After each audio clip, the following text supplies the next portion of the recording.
अय्यप्पाय नमः। हरिहरात्मजाय नमः। शास्त्रे नमः।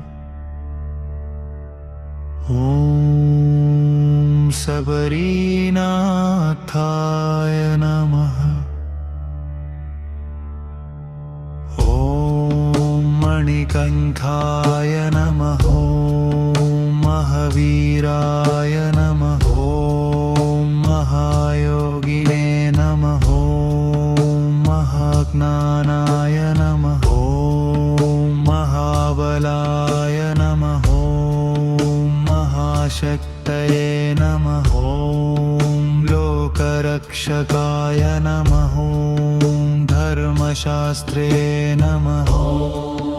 भक्तवत्सलाय नमः। भवनाय नमः। शान्तस्वरूपाय नमः। सर्वेश्वराय नमः। सर्वज्ञाय नमः। सर्वशक्तिमते नमः। सर्वलोकहिताय नमः। पापनाशनाय नमः। पुण्यश्रवणकीर्तनाय नमः। पुण्यमूर्तये नमः। पुण्यदायकाय नमः। परब्रह्मणे नमः। जगदीश्वराय नमः। जगदीश्वराय नमः। जगन्नाथाय नमः। जगद्गुरवे नमः। सबरीगिरिवासाय नमः। शबरीशाय नमः। करुणाकराय नमः। करुणासागराय नमः। करुणामूर्तये नमः। दयानिधये नमः।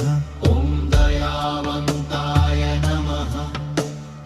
धर्मरक्षकाय नमः। वेगवेद्याय नमः। वेदान्तवेद्याय नमः।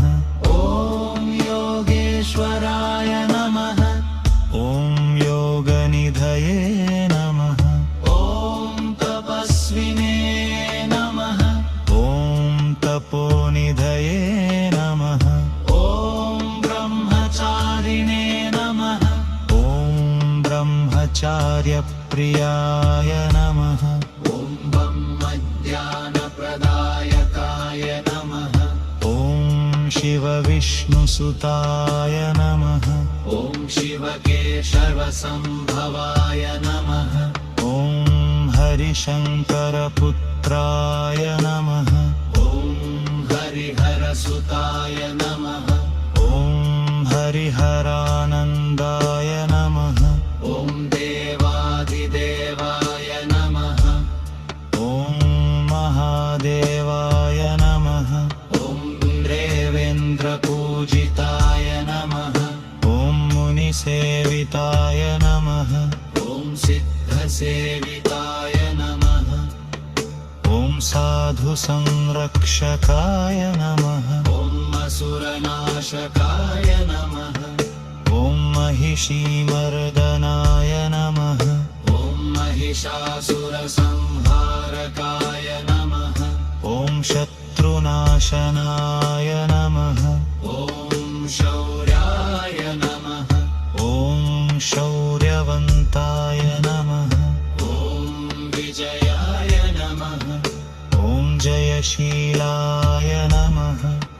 जयप्रदायकाय नमः। मङ्गलकराय नमः।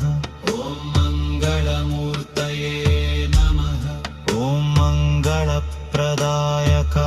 नमः। शुभप्रदायकाय नमः। शुभाश्रयाय नमः। भवभयहराय नमः।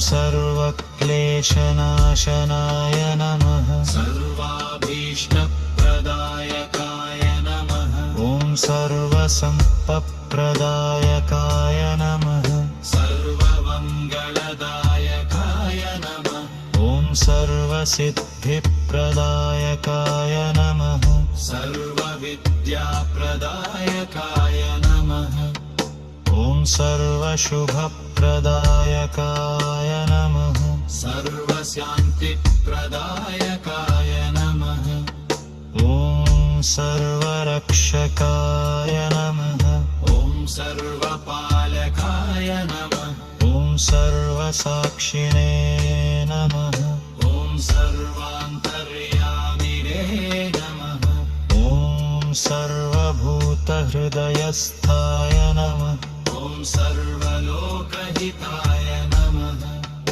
ॐ सर्वलोकपूजिताय नमः ॐ सर्वलोकपाहिताय नमः ॐ सर्वलोकरक्षकाय नमः ॐ सर्वलोकभद्रवे नमः ॐ सर्वलोकेश्वराय नमः ॐ सर्वलोकभद्दिताय नमः ॐ सर्वलोकपालकाय नमः ॐ सर्वलोकशुभकराय नमः ॐ सर्वलोकशान्तिकराय नमः ॐ सर्वलोकानन्ददायकाय नमः ॐ शबरी नमः ॐ तय्यब्मसागरे नमः ॐ शरण्याय नमः ॐ सर्वाततवत्सलाय नमः ॐ भक्तवत्सलाय नमः ॐ तपालकाय नमः